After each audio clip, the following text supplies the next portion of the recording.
Hai kawan, Assalamualaikum. Jumpa lagi dalam channel Tok Ayah. Okay guys, lama kita tak bersama, lama Tok Ayah tak upload video baru sebab sibuk sikit sebelum PKP dan lepas PKP tu pun ada beberapa benda kena selesaikan. Dan hari ni Tok Ayah akan kembali bersama tetamu yang special kerana filem diorang ini telah terpilih untuk ditayangkan dan dipertandingkan di Far East Film Festival di Udine, Itali. Sebuah festival filem yang fokus dia kepada filem-filem dari Asia. Maknanya filem-filem dari Asia ni semua diorang akan tengok, diorang akan pilih untuk ditayangkan dan setengahnya dipertandingkan di festival ni, dan bukannya semua filem-filem terpilih. Maknanya hanya filem-filem yang betul-betul menepati kriteria festival ni saja yang diorang pilih untuk ditayangkan dan dipertandingkan di sana. Dan festival ni juga kat situ ada banyak aktiviti, ada workshop, ada tayangan, ada apresiasi filem. Filmmaker yang ikut festival ni boleh juga untuk berjumpa dengan pengkritik filem, diinterview oleh pengkritik filem bertaraf dunia, pembeli buyer filem, untuk producer dia boleh jumpa dengan buyer kat sana, dan juga daripada organizer festival organizer yang turut berada kat situ yang nak memilih filem-filem mana yang untuk dimainkan di festival diorang. Dan dianya juga menjadi satu platform untuk filem-filem ini pergi ke festival-festival filem dunia yang lebih besar. Contoh macam Berlin International Film Fest, Toronto International Film Fest, even malahan Cannes Film Festival. Ini dia punya gerbang dia, ini dia punya pintu dia untuk kita pergi. Orang datang Kuala Lumpur ni nak menangkap. Kejadian. Okey, bersama-sama dengan Tok Ayah hari ini dua orang tetamu, iaitu pengarah dan juga penerbit filem Prebet Sapu. Kerana filem Prebet Sapu ini telah dipilih untuk ke Far East Film Festival. Okey, bersama-sama dengan Tok Ayah, pengarahnya Mus Amir. Mus, apa khabar? Sihat Tok Ayah, Tok Ayah sihat? Sihat, Alhamdulillah. Dan bersama-sama dengan Mus juga adalah penerbit filem Prebet Sapu, iaitu Barbara Malin. Okey, Mus, filem kau telah terpilih dan aku ucapkan tahniah, dan aku nak tanya beberapa soalan pada kau. Okey, soalan pertama, ringkasan cerita.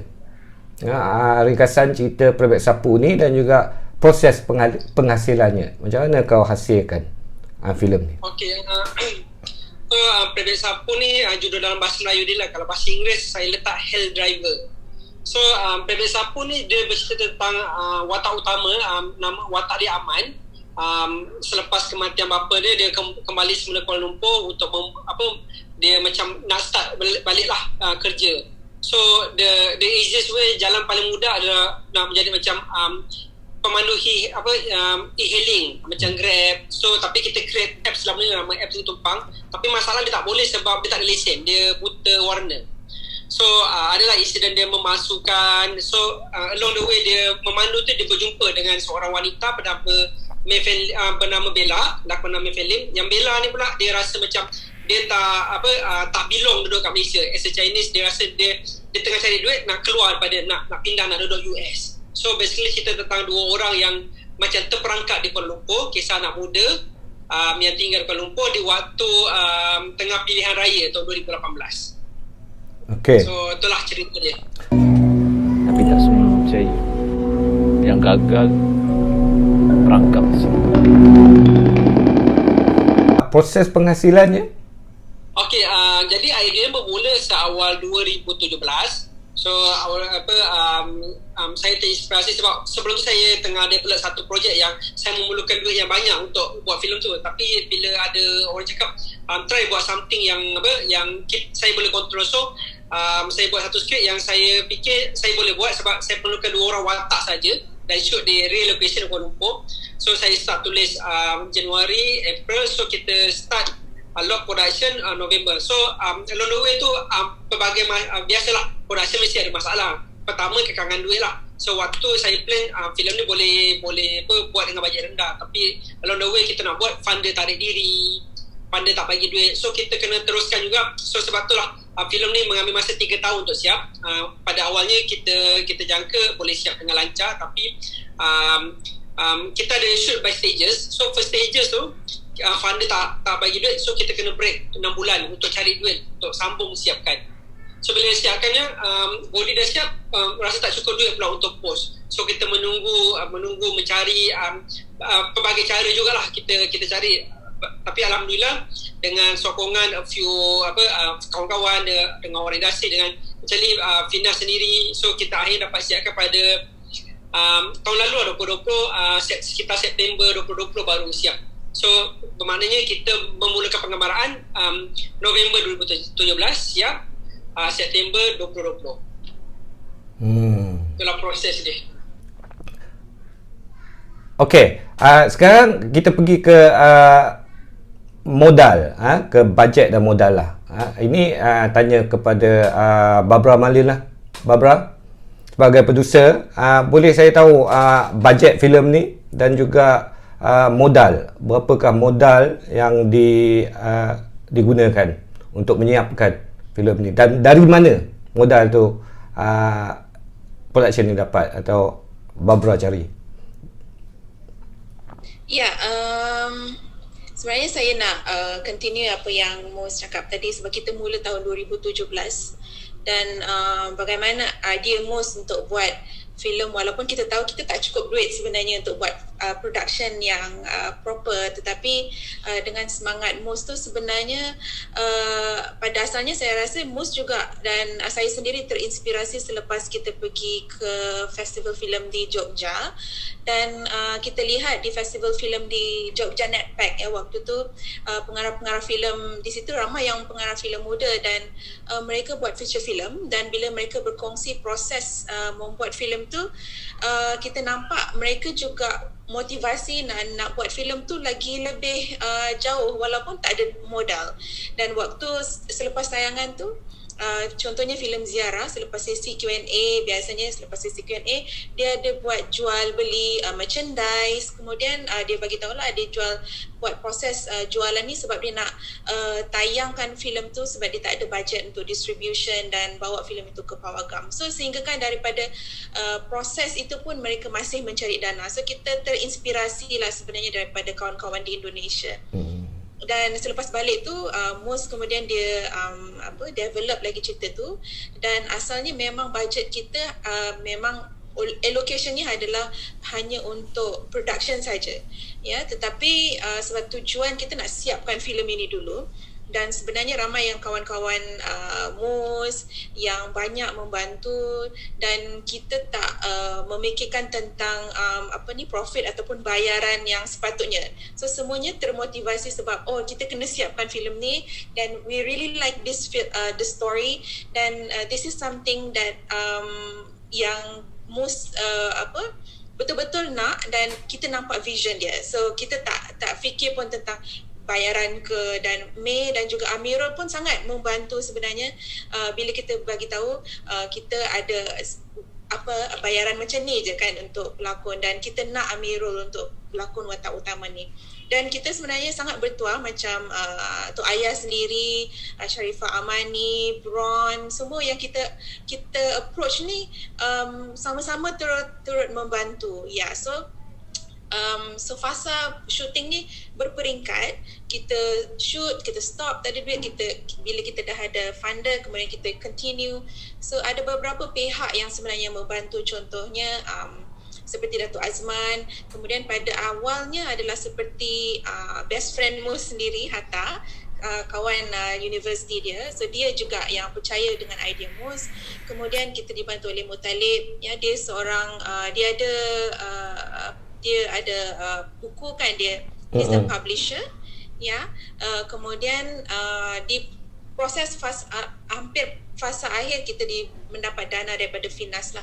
So sebenarnya bila kita dapat dana Finas ini yang lagi mempercepatkan proses kita sebab memang kita perlukan bajet. So dengan adanya dana Finas ni, kita dapat hire orang yang dengan proper, ya. Contohnya kita dapat sound design yang dengan Mohsen. So kita dapat pergi jumpa dengan music designer yang betul. Dan daripada situlah kita baru pastikan make sure yang kita punya proses akhir ni kena betul-betul mantap lah. Ya. Kalau boleh berkongsi bajet je, kalau boleh lah, maknanya jumlah keseluruhannya sampai siap itu. Ya, bajet kita sebenarnya tidak lebih daripada RM500,000. Ini termasuk dengan Finas ya? Termasuk dengan dana Finas kemudian? Ya. Okey. Ya. Jadi di bawah daripada RM500,000. Kemudian ini juga termasuk dengan kita ada sedikit allocation untuk funding untuk distribution and marketing. So budget itu masih di dalam kerangka RM500,000 lah. So below than 500k. Ya. So saja nak tambah Ya Mus. Pada asalnya planningnya saya punya plan saya nak buat filem dengan bajet RM20,000. Itu awal-awal lah waktu ajak kawan-kawan. So RM20,000 tak cukup, RM40,000. Bila RM40,000 tak cukup, RM60,000. So dalam 100k tu just untuk macam untuk production saja. Untuk body. So bila dah siap tu untuk body. So lepas tu barulah kita fikir, alamak, kita perlu sebab kita shoot bajet sikit, so post kena panjang, post kena lebih proper. Alamak, kita kena hire the best sound design. So kita find out Mohsen lah. Kita kena hire the best colorist. Masa tu Pak Kamal mengajar juga suara. So end up benda tu lah yang membuatkan PBS Sapu jadi mantap. So apa yang saya nak share kat sini, at first kita kena berani lah. Macam saya pun macam terjah sebab waktu tu muda kan, waktu tu pun 27. Sekarang pun muda lagi. Begitulah. Okey. Ya, biasa orang muda dia ada lain sikit, maknanya semangat dia lain, bila dia buat benda tu fokus dia pun lain kan. Dia membara, panggil semangat membara kan. So itu nampak juga pada karya-karya anak muda ni. Kalau kita tengok dia memang tak samalah. Dia ikut era, ikut zaman, dan setiap zaman tu ada anak-anak muda yang muncul dengan karya-karya yang bagus. Okey. Sekarang aku nak sentuh pasal gaya dan juga style. Sebab aku ada tengok teaser trailer dia kan. Dia black and white. And then dia punya berdasarkan trailer tu pun kita boleh nampak dia ada gaya atau style sendiri. So kat sini nak tanya dari segi pemilihan gaya dan style dalam filem ni. Saya rasa pada Mus kot. Pada Mus dulu, and then kalau Barbara nak tambah apa-apa boleh. Okay. So PBS Sapu ni sebenarnya saya terinspirasi dengan filem Taxi Driver Scorsese kan. So saya membayangkan macam mana kalau Taxi Driver tu dia dekat KL. So saya memikirkan sebab kalau Taxi Driver tu watak De Niro tu dia veteran perang kan. So dekat Malaysia ni tak ada perang. So apa jadi? So mungkin kita tukarlah, kita adapt dengan Kuala Lumpur. Dan tentang gaya tu sebab dia bukan sebab masalah kekangan bajet, tapi disebabkan bajet tu dia jadi satu estetik untuk filem ni, untuk jadi dia macam raw, dan juga black and white sengaja dipilih sebab dalam cerita ni, story ni, watak utama dia macam tu, dia berwarna. Dan kedua, dia ada cerita tentang isu kaum, macam mana kedua watak yang berbeza kaum ni duduk dekat KL ni. Sepatutnya perbezaan warna tu tak nampak. So semua benda macam sama. So sebab itulah black and white tu dipilih. Dan lain satu sebab estetik lah. Saya teringin nak tengok macam mana Kuala Lumpur digambarkan secara black and white pada hari ini di dalam sinema. Itu antara kenapa memilih gaya macam ni. So dalam story ni memang cerita tentang kehidupan harian. So dia dekat pada realism lah. Sosial drama. Okay, faham. Barbara nak tambah? At first decision Mus nak buat black and white pun pada waktu tu kita berbincang juga, mungkin apa ni consequences, mungkin apa yang akan respon, mungkin penonton kita akan mungkin tak dekat dengan filem ini ke, dan kita buat banyak rujukan lah. So Mus pun banyak dalam proses kita memilih dan membuat decision untuk kenapa filem ini black and white pun. Kita yakin sebenarnya even waktu kita proses editing pun kita masih mungkin ada pihak yang kata, are you sure you nak buat ke black and white? So kita pernah tayang filem ni dalam berwarna juga, ya. So dan ada yang kata, oh saya lebih suka yang warna, tapi Mus dia memang dah decide lebih awal dia nak filem ini black and white lah. Jadi so bila kita faham dan kita percaya dengan decision ini secara kolektif, so saya rasa kita kemudian kita maintain lah dengan decision untuk jadikan filem ini black and white. Ya. Right. Okay, sekarang Babra, soalan untuk Babra, tarikh tayangan di Malaysia. Sebab mungkin ada orang tanya bila nak tayang, dah tayang ke? Ada juga kat Facebook tanya, cerita ni dah tayang ke? Nak tengok kat mana? Apa semua. Boleh you komen sikit pasal tu? Ya, sebenarnya kita dah lalu proses LPF. LPF lah yang paling mendebarkan kita sebenarnya. Kerana satu latarnya adalah daripada latar waktu kempen mengundi hari tu, dan adalah hal-hal tentang politik, tetapi ianya penting di dalam cerita ini, ianya penting. Jadi kita risau kalau LPF ada hal-hal yang mungkin menyekat kita juga dalam proses tu. Tetapi kita dah settle, kita dah selesaikan proses LPF, dan sebenarnya kita sudah memohon untuk skim wajib tayang. So kita dah ada dalam senarai, cumanya dalam skim wajib tayang hari tu kita ditangguhkan. Jadi kita tak masuk lagi proses tu. Jadi perancangannya selepas skim wajib tayang dibuka dan kita teruskan dengan proses perbincangan tu, hopefully secepat mungkin lah bila kita boleh design untuk tayangan. So sekarang bulan Jun, so bergantung pada keadaan juga kan, kita tak tahu bila sinema akan buka. Ya. So maknanya InsyaAllah selepas habis pandemik ni, semua PKP dah selesai, COVID dah kita dah berjaya handle kes COVID ni, InsyaAllah akan dimainkan di Malaysia lah. Ya. Tadi Babra sentuh soal LPF. So filem ni ada potongan ke? Tak ada. Dia lulus bersih. Cumanya Mus hari tu kita concern juga bila komen tu dihantar, dia kata terlalu banyak scene merokok. Okay. Yang mungkin Mus nak respon tentang komen semua rokok tu mungkin untuk sinema dia tak ada masalah. Cuma mungkin untuk masuk TV mungkin benda tu perlu ditapis mula lah. Sebab TV lebih sensitif rokok kan.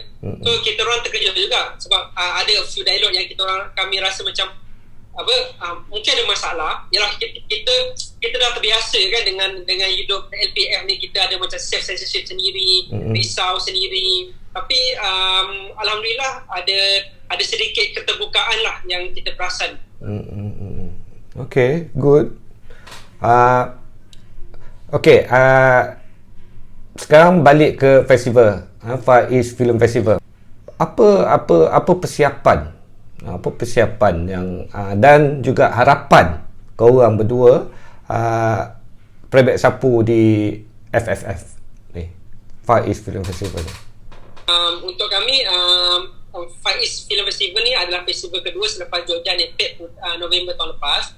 So kita bila kita terima perkabaran ni, kita agak gembira berampas hati sebab kita dapat tayangkan filem kita di Eropah dan juga in competition ni tercalon untuk Mulberry Award, iaitu anugerah untuk pengarah pertama atau pengarah filem kedua. So dari segi persiapan, sebab pandemik ni kita tak dapat pergi kat sana, so jadi persiapan kita adalah kita buat video ucapan, kita send kita punya poster, setakat tu je lah yang kita boleh buat. So yang lebih daripada tu just kita communicate dengan wakil festival through email saja. Jadi kalau tak ada pandemik ni mungkin kita sebab kami dikabarkan Udini ni Far East Film Festival ni ada festival yang best, yang seronok, yang betul-betul festival lah. Sebab kita kan banyak dengar festival yang scam. So itu saja Mus, terima kasih. Good luck. Aku harap filem ni dapat pergi lebih jauh lagi, dan insya-Allah kalau dapat menang anugerah dekat menang anugerah dekat Far East Film Festival ni kan, dan filem ni pasti akan pergi lebih jauh, itu pasti. Alright, terima kasih. Good luck Mus, Barbara. Okay, selamat maju jaya, dan kita jumpa lagi. Thank you. Alright. Bye.